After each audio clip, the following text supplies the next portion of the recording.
دیکھیں جی وہ اللہ، وہ امام حسین علیہ السلام کا اللہ، وہ اللہ جسے میرے مولا علی علیہ السلام بھی سجدہ کرتے ہیں، وہ اللہ جسے 14 معصومین سجدہ، وہ خدا ہے، کوئی کمپرومائز والی بھائی بات ہی نہیں ہے یار، وہ علی علیہ السلام کا بھی خدا ہے، وہ ایسی ہستی ہے جسے حسین سجدہ کرتے ہیں۔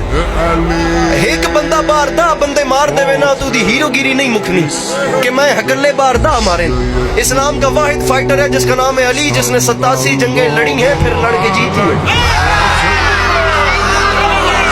87 وارز۔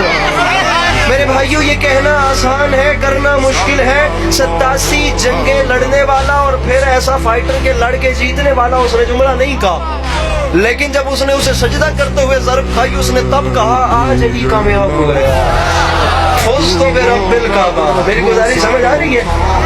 یہ کتنا بڑا مقام، وہ خدا جسے علی سجدہ کریں وہ کتنا بلند ہوگا۔